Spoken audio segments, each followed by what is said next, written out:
ఒప్పించే బాధ్యత నాది రమ్య. అదంతా నేను చూసుకుంటాను. నిన్ను నమ్మొచ్చా? నమ్మి చూడు Ramya. Thank you Mithila, thank you so much. పని అవ్వాలంటే గాడిద కాళ్ళైనా పట్టుకోవాలంటారు కదా. నేనిప్పుడు అదే చేస్తున్నాను మిథిలా. ఒక్కసారి నేను ఆరు అమ్మమ్మ ఇంటికి కోడల్నవ్వనివ్వు, ఆ తర్వాత నీ ప్లేస్ ఏంటో నీకు చూపిస్తాను. నువ్వు ఆ ఇంటికొచ్చి ఏం చేస్తావో నాకు బాగా తెలుసు రమ్య. అందుకే కదా నిన్ను అరుంధతి ఇంటికి కోడల్ని చేయడానికి నేను బయలుదేరింది. నేనిప్పుడు ఎలా బయలుదేరాలి? వదినని హాస్పిటల్కి ఎలా తీసుకెళ్ళను? మీనాక్షి, అత్తయ్య అబద్ధం చెప్పకూడదని చెప్పారే తప్ప వెళ్ళకూడదని చెప్పలేదు కదా. తప్పనిసరి అయితే నువ్వు బయలుదేరు. మేడం, అవును మీనాక్షి, నీ అవసరం అక్కడ ఉందని నీకు అనిపిస్తే నువ్వు బయలుదేరు. వేడిగా ఉంది, నిదానంగా తాకు. అమ్మా అమ్మా, నేను బయలుదేరుతున్నాను. ఇంకో 10 నిమిషాల్లో వచ్చేస్తాను. ఏ ఆగాగాగు, రానవసరం లేదని చెప్పడానికే ఫోన్ చేశాను. వద్దా? ఎందుకు? వదిన బానే ఉన్నారు కదా? అయ్యో, నువ్వేం కంగారు పడుకో. పుష్ప బాగానే ఉంది. విశ్వాస్ ఆస్పత్రికి తీసుకెళ్ళొచ్చాడు. అంతా బావుందంట. మరి వదినకి కడుపు నొప్పి వచ్చింది కదా? అది కడుపు ఉబ్బరం అంతే. మందులిచ్చి పంపించారు. ఇప్పుడు పుష్పకి బాగానే ఉంది. లేదమ్మా, నేను వదినని చూస్తేనే నాకు ప్రశాంతంగా ఉంటుంది. అయ్యో, నీకెన్నిసార్లు చెప్పాలి? పుష్పకేం కాలేదు. అత్తయ్య, నేను మాట్లాడతాను. ఇదిగో పుష్పనే మాట్లాడుతుందంట. మాట్లాడు, చెప్పు నువ్వే. మీనాక్షి, వదిన ఎలా ఉన్నారు? నాకేం కాలేదు మీనాక్షి, నేను చాలా బాగున్నాను.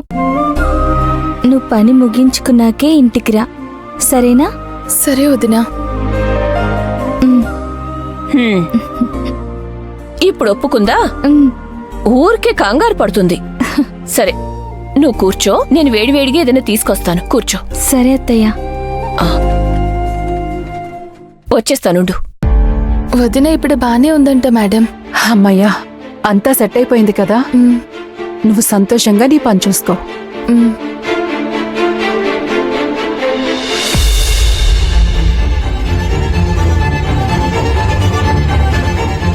ఇదంతా విక్కీ గాడి వల్లనే జరిగింది. వాణ్ణి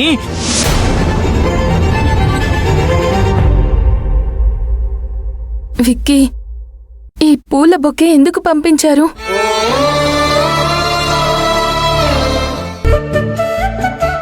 బొకే రీచ్ 15 నిమిషాలైంది కదా. ఇంకా ఎందుకు మిస్ ముఖేర మెసేజ్ చేయలేదో? తనకది నచ్చలేదా? ఈ రోజు ఇంట్లో భోజనం చేసి చూడు, అప్పుడు తెలుస్తుంది. భోజనం చేస్తే ఎలా తెలుస్తుంది? అన్నంలోకి పూలచారు స్టెమిని ఎప్పుడు చేస్తుంటే మీనాక్షికి ఆ బొకే అంటే ఇష్టం లేక ఆ పూలను రుబ్బి వాటితో వంట చేసిందని అర్థం.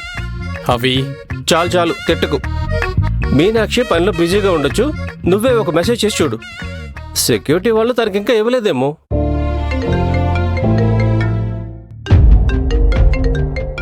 నాగు ఎందుకు కాల్ చేస్తున్నాడు? స్పీకర్ నుంచి. హలో విరాజన్న, ఒక పెద్ద సమస్య వచ్చింది. సమస్యనా? ఏంటి? మీరిప్పటికిప్పుడే ఇంట్లో సెక్యూరిటీ పెంచాలి. ఏం పెంచాలి? అదేనా, ఇల్లు కాపలా కాసే వాళ్ళని. సెక్యూరిటీనా? ఎందుకు? మన కుక్కు చెల్లికి పనికి మాలిన వాడు ఎవడో లైన్ వేస్తున్నాడు. ఏంటి, మీనాక్షికి ఎవరో లైన్ వేస్తున్నారా? అవునన్నా, ఇంటికి పూల బుక్కే కూడా పంపించాడు ఆ పోరంబోకు.